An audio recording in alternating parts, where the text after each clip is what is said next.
Because, so I started off, up until last year, I worked full-time job in finance in the defense industry. So I went through my own progress, my own journey of going from full-time employee to running my own business.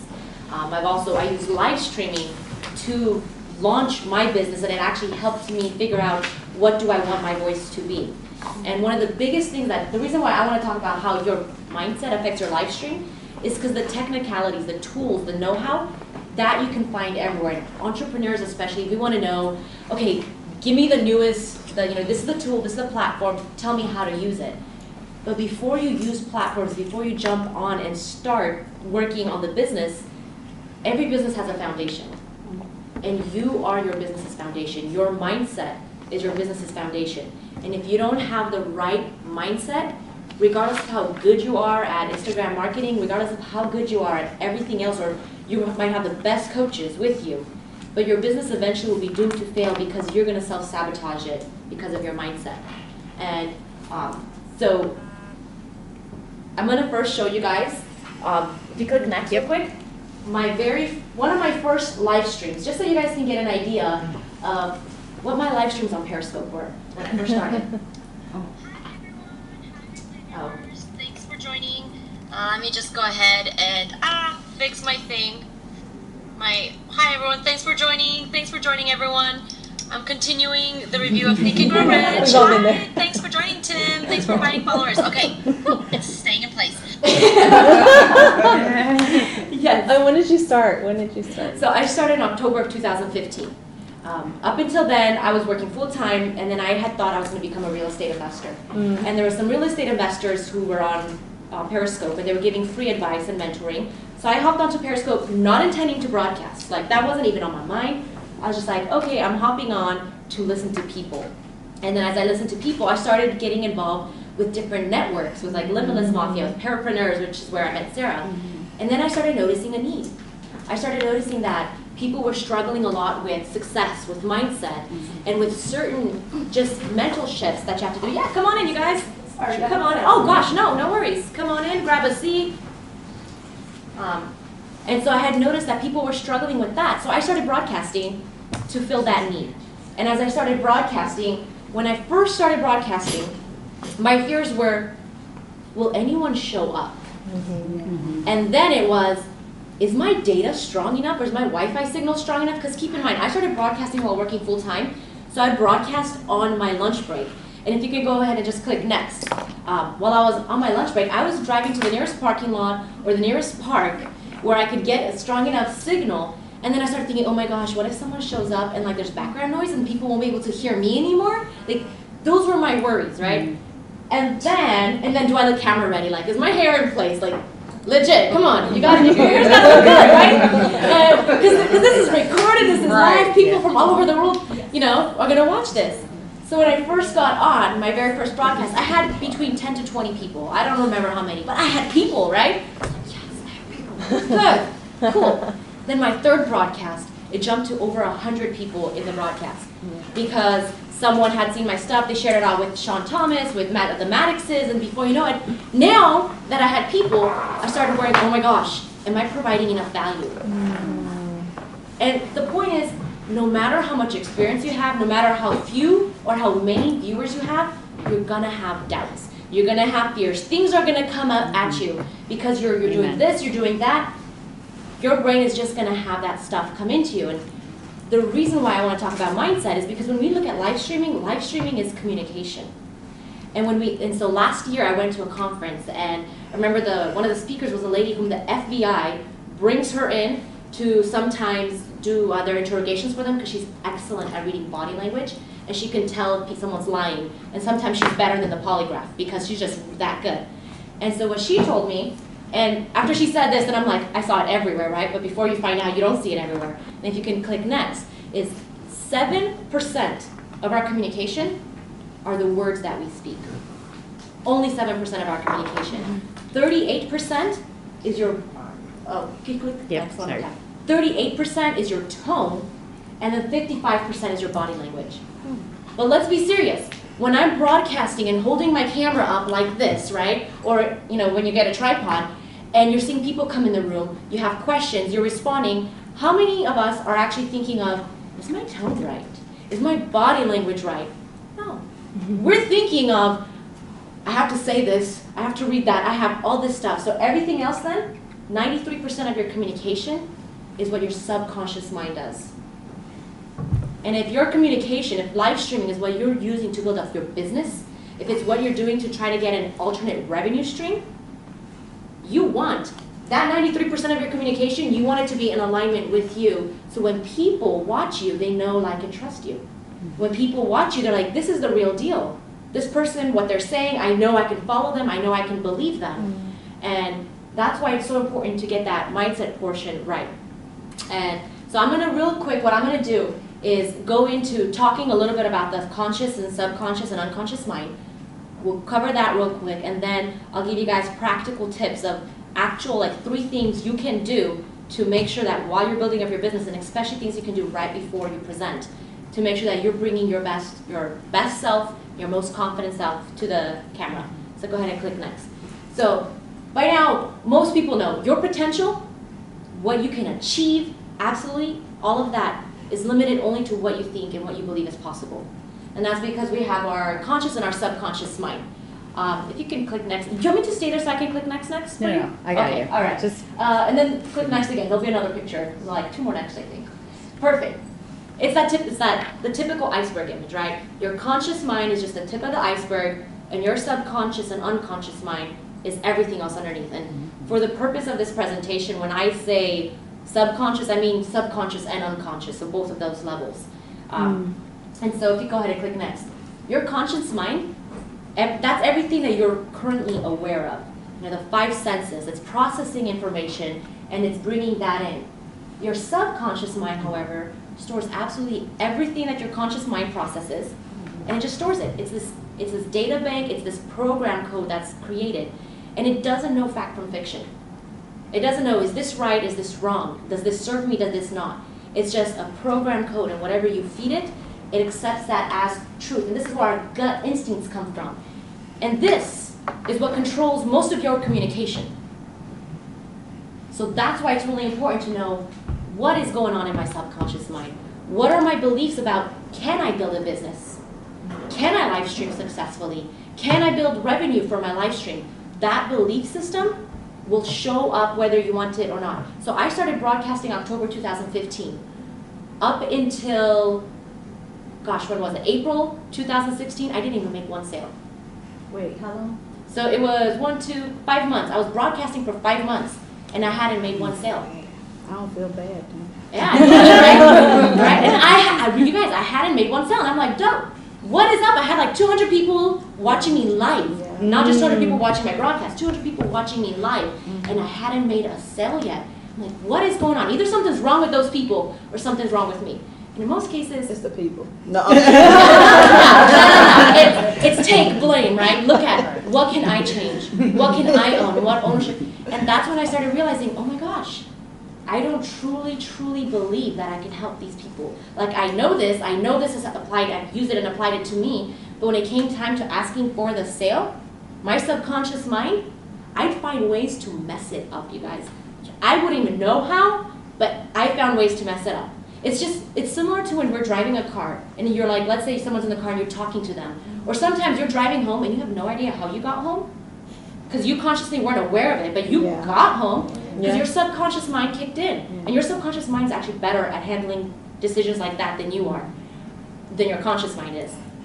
But my subconscious mind kept finding ways to mess up the sale. And I didn't have a sale. Like, and that's pathetic, you guys. That's sad. I knew people who were making thousands of dollars, and I'm like, what's going on? Like, what's wrong with me, right?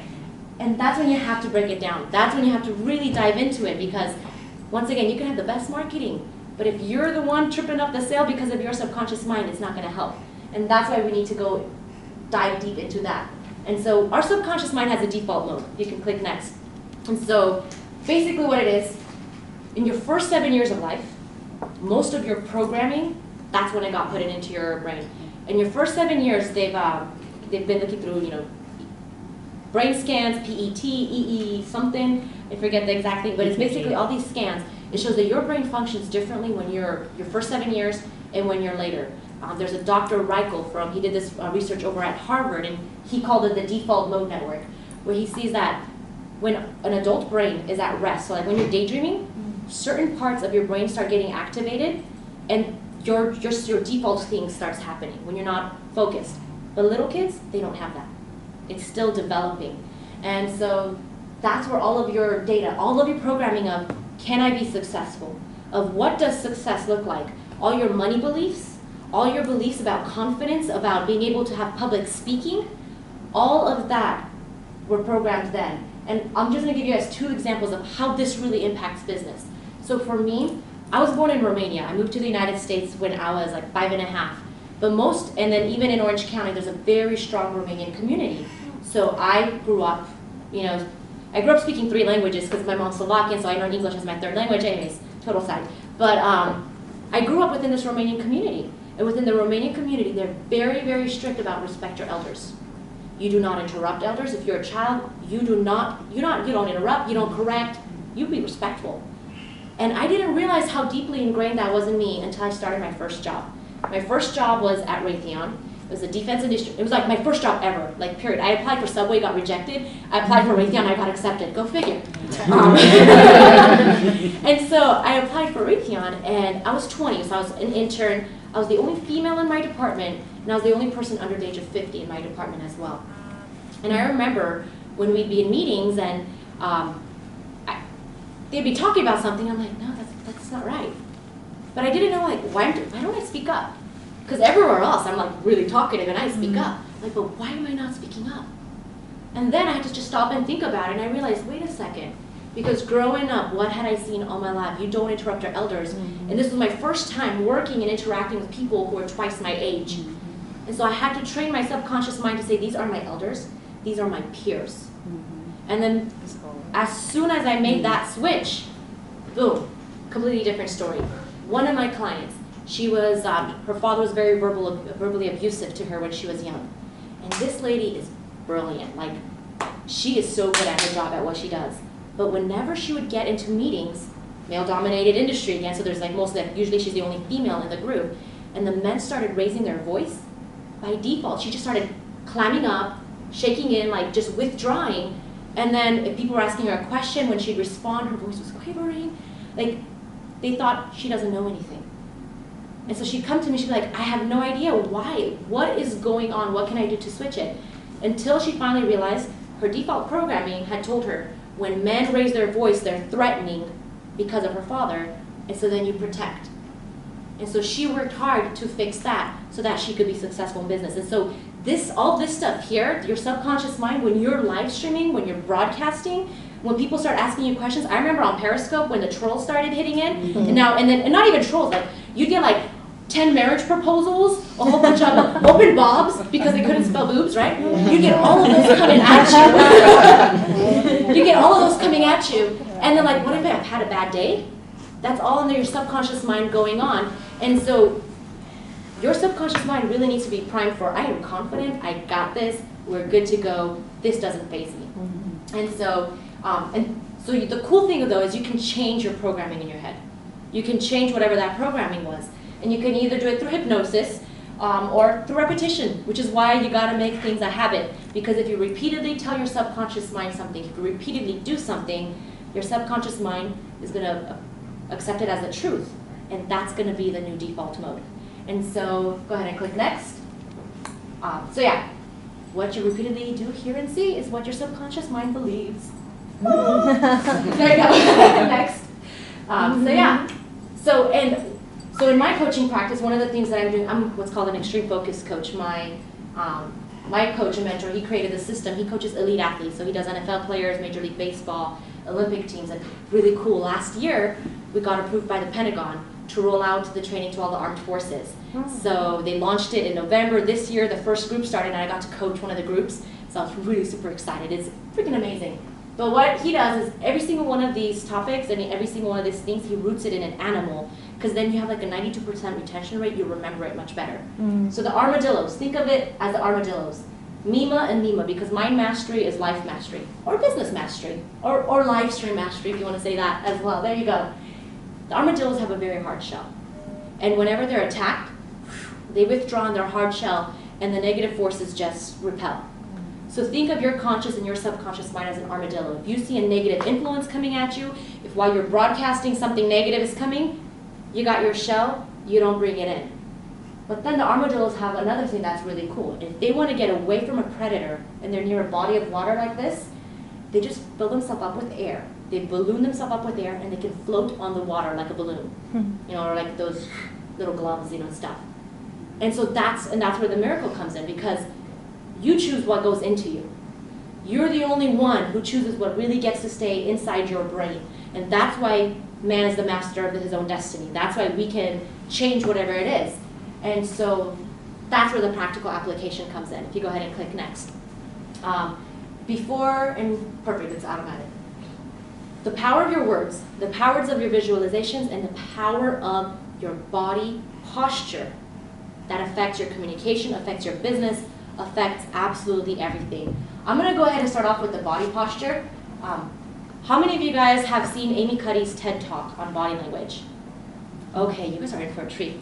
So Amy Cuddy from Harvard, this is years back, did research on how does body posture affect whether people feel powerful or powerless. And so they've identified a few high power poses and a few low power poses. And so what they did to test it out is they took candidates who were going on to interviews. And they would pull them aside right before the interview, and they made them hold either a high power or a low power position for a few minutes, and then they sent them to the interview.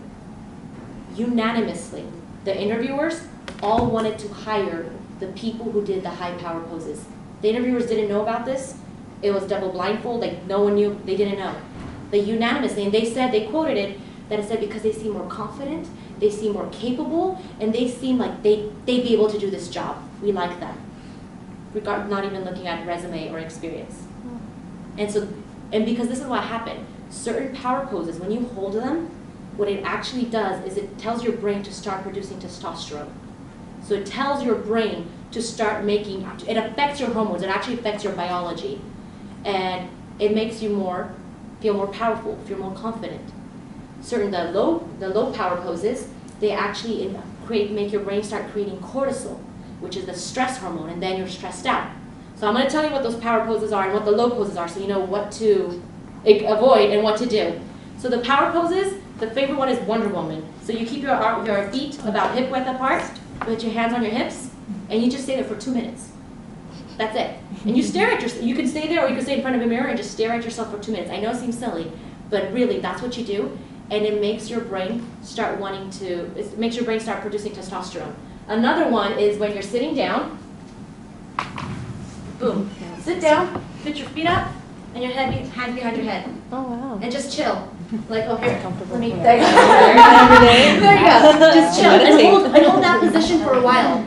And that's one of the power poses. And another one is staying at a table, like if you're giving a presentation and like people are talking, and just leaning over the table slightly like this. It's a power pose. You're taking up space.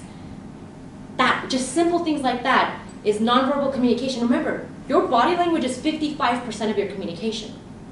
And so imagine implementing some of these before your live stream, before client calls, during client calls, having a talk, because it shows up in your voice. It shows up then in your tone, in your words, everywhere. So imagine just implementing these, boom, with that.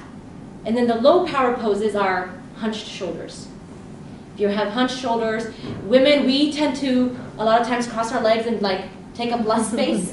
Don't do that. When you take up your space at the table, spread your stuff around, like, this is mine. I claim this land, right? Because when you hunch over or touching your neck constantly, that's actually will start, if you hold that position for a while, your brain will start releasing cortisol. And then guess what? She took it a step further just recently with another one of her colleagues from Harvard, with Martin Boss. And they said, okay, how does our use of electronic devices affect our body posture and therefore power or no power? And they noticed, and not a surprise, when you're using your smartphone, what's the usual position you take? You're hunched over. You're hunched over. And so if you want to be able to be much more effective, be careful when you use your smartphone. Don't stay hunched over. Be very cognizant of where your shoulders are, because that has much bigger impact on us than we actually think. And that's one of the things that I would do before I would live stream. I would make sure that my body posture, in my live streams, I try as much as possible, body posture right. Be comfortable, be, like when I sit, even though I'm sitting down, I have my legs spread, I'm firmly planted and grounded and rooted, so that way I know that it projects the way I want it to project. So body posture, super, super important. Then the power of words. Your words can set the tone. I mean, we've all been there where you're in a group, you're having this great discussion, someone says something and it just totally kills the mood, right? Mm-hmm. That's the power of words. So when you are thinking about live streaming, when you're thinking about stuff, instead of this is so hard, I have a hard time learning this, think this is so fun. I love learning this. And simple things like that, like switching those words will actually help your brain be more receptive to learning. So when you're watching Justin and Sarah and Ashley, you'll be able to absorb the knowledge and the content that they drop better, because what happens is if your brain feels overwhelmed and if it feels that it's hard, your brain will actively not listen to some of the information. It's the same way as when you're under stress. When you're under stress, your brain filters out things. It doesn't remember everything. That's why whenever we have big, like a big scene of a crime and you have eyewitness reports, that's why there's such discrepancies. They saw the same, they were literally seeing the same thing, but their perception was different because of your brain. Same thing happens though when you're learning new things. If you allow stress to get in there, you won't learn it, you won't be able to apply it. And so that's why mindset, like for me, that's why mindset is so important. That's why I think it's so important. Even now, you guys are going to be getting a lot of knowledge, but if in your mind you're saying, this is fun, I enjoy learning new things, you're more likely to get more out of this than you are if you don't. So those are the 3 applications of words. So, visualization, I never talked about Viz. So my mentor, he actually spoke at the Billionaire Roundtable last year in Chicago. And one of the ladies who spoke right before him, I forget her name, but she had started a multi-million-dollar company. She was like about, I think, 28. And she was really successful. And so people had asked her, well, how were you able to do this? And she's like, well, I do this cheesy thing where I have a vision board and I put pictures on there and I visualize. And she finished, and after she finished, he got up to talk and he goes, oh, isn't she so cheesy?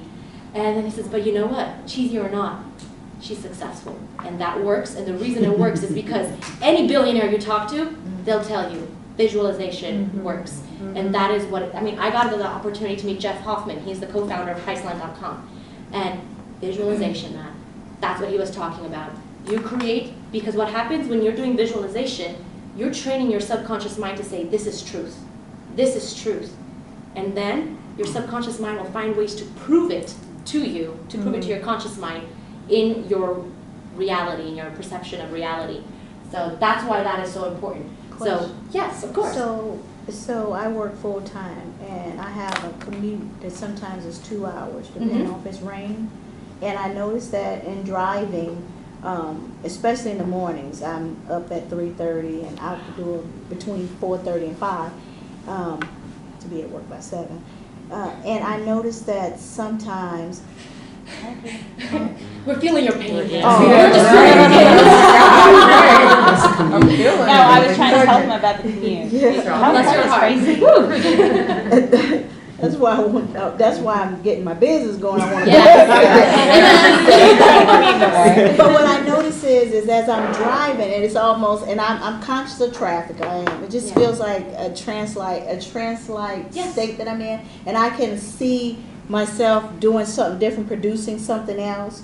For example, oh, this would be a nice saying on a shirt, and I could just see it. Wow. I don't have my board, but that happens, and sometimes when I wake up, an idea, and I have to write it down. Yes. So would that also be kind of a? That's your subconscious mind talking to you, telling you, giving you like those eureka moments or stuff like that. And especially if you get it, I like that she brought up a really good point. Like after you wake up, or when you're not really doing anything else, when your brain is at rest. What your subconscious mind is doing, it's never at rest. Your conscious brain could be at rest, your subconscious is never at rest. It's processing information from before and saying, oh, here's a resolution, boom. Well, so I'm thinking maybe having a tape recorder in the car, because I can't write it. Yes. You can tell Siri. You can make it up to Siri. Yes. But what I wanted to say too, to piggyback on that, is that by practicing that visualization, you have that happening more often because your brain I look at as a muscle. So you're training yourself over and over, you're going to have more of those thoughts that are entering your mind. Okay. Yeah, hands down. Yeah. Actually, what are good ways of visualization? The best, so to me, everyone's different. And in the sense this, as kids, we're all very creative and imaginative, and so it was easy to create up stories. The older you got, it was harder. I have a super hyperactive imagination, so that's why I have a lot of fun with my nephews. But what I do is, like for me, for example, this is the first time I'm announcing it to a group of people, actually. So I want to go to Tuscany for 4 months. And I want to go because I want to be able to spend time to really, truly uncover the exact impact I want to leave in the world. And it's going to cost me about $30,000. And I'm like, okay, I got to somehow manifest $30,000, right? And so what I do is when I go walking, there's these really cool trails around my house. I have Italian music playing in my, country music playing in my ears. And as I'm walking through the little forest, I'm imagining this is what it would look like in the Italian Tuscany side. And then I took it a level deeper. I went to Google Maps, Street View. I found a place I would like to rent that place. Like I identified, this is the house I want to rent. And I street viewed, what does that walk look like? So that way, when I close my eyes, I have a picture and it helps me see that picture. And that's it. Don't think about how am I going to get there. You visualize, this is where I want. This is what I want. You just close your mind and see it as much as you can, and especially get your emotions involved. Because emotions are so powerful, you guys. Like, you need the emotions involved. Hands down, perfect. That's why stress, emotions. And if you're having a hard time getting in a positive mood, one thing that you could do that Amy Cuddy found is take a pencil or a pen, put it in your mouth, and just hold it for a while. Yeah. And then it's actually going to start, your brain will start thinking that you're smiling, will start releasing endorphins. And so, yeah, right? You might drool a little too, but that's what I do to help with visualization. Some people can close their eyes and boom, they're there. But for me, to help me a little bit, and now I don't need to look at it. Now I have a clear picture in my head of what I want it to look like.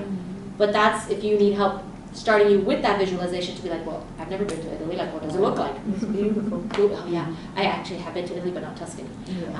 So I guess. So basically, picture the end result. Picture the end result. Right. Yeah. The how will happen. The how is flexible. You'll be surprised. Seriously, the how will happen. To me, as soon as I started doing that, you guys, yesterday on the drive up here, I was on the phone with one of the ladies who works for Amazon Corporate, and she is in charge of executive coaching for any of their new executives that are brought from out of company, brought in. I want to start going into businesses and start coaching businesses because I coach women right now. That connection, some guy that I had mentored back in college connected with me because he saw my live streams, and he's like, hey, you need to meet my wife. And he's like, I remembered you were a real go-getter in college, I think you two will get along. And that's what she does. And so that's a potential way for me to make $30,000.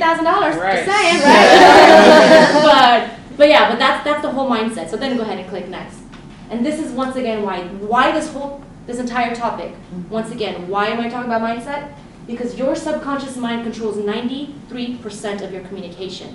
And if you're going to be communicating on live stream, you want to make sure that everything of your body is saying the right message. When you're presenting your information about how you should design your house to make it be more therapeutic, you want when people see you speaking to say, she knows what she's talking about. I trust her from every single part. Because if one of these things is off, when people listen, they won't be aware of it, but they'll be like, there's something off. I don't know what. And they're less likely to trust you. Having all of these in alignment is what helps you to be able to get people to know, like, and trust you. And then voila, turn your live stream into a revenue stream. Grazie. Grazie. Thank you, FanDate. Questions? Oh, questions, yes. Any questions? Showing yourself naked. Shocking. I thought I had something, but I can't think of it now. Yes. How often do you live stream on a weekly basis? Right now I do once a week. When I first started out, I started off for the first 2 months I did, for the first month I did twice a week. Yeah. And then afterwards I moved it up to 4 times a week. Yeah. And then 6 times a week. And then afterwards I moved it now just to once a week. Okay. So. Don't you worry if you have enough to talk about? I mean, do you? Oh, so what do I talk about? Well, Yeah. okay. So, well, one of the things you should do is write out a list of all the things that you think you could talk about related to your topic. You'll realize you know a lot more than you think you know. And we women, by the way, tend to undermine ourselves. Women, when guys Because we apply to a overthink. job, yes, this is like proven. When guys apply to a job, if they feel that they're 60% qualified for that job, they're like, I'm qualified, I'm good. Women wait till they're 80 to 100% qualified to apply. Yeah. So we underestimate ourselves. True. So so just make a list of topics. And for me, I speak about the business mindset, the mindset for business. And I'm always reading books. I'm always talking to people. And so like seriously, sometimes when I broadcast, it's an hour before I had a conversation with someone. I'm like, oh my gosh, I should talk about this. And that is what I'll talk about. So it's great to have though a list of topics and say, oh, okay, today this. And one of the things I also noticed is for me what helped, because at the beginning I was just like spewing content. I was like tennis ball after tennis ball, throwing it at people. People can absorb all that information. It's okay if when you broadcast, maybe you have like 3 or 4 main points and that's it and you're talking about them, because you give them time to absorb and you can have conversations with them. They get time to respond back to you, etc. I mean, that's one of the things I really like about FanDate is when people can actually get in and ask a question, because sometimes it takes forever to type a question, especially on your smartphone, whereas when you can converse face to face, it just really helps with the communication. So FanDate is something new. I thought I was hip with Periscope. Periscope,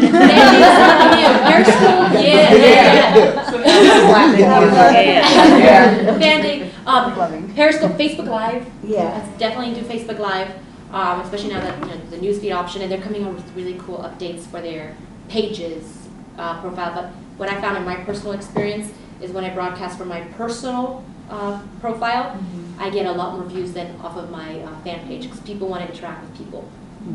So, hence the live stream. So yes, any other questions? I was going to ask, how did you know that you wanted to transfer into business coaching? Oh yes. So once I started broadcasting, I started getting messages from people all over the U.S. and all over the world telling me that I had changed their lives. Like a guy had told me that for the longest time he'd been working as driving the delivery truck, and after 3 months of listening to my stuff and applying it, he became office manager. I know, and then a guy from South Africa contacted me saying, we have entrepreneur meetups. In our meetups, I play your videos and then we discuss them. And I'm like,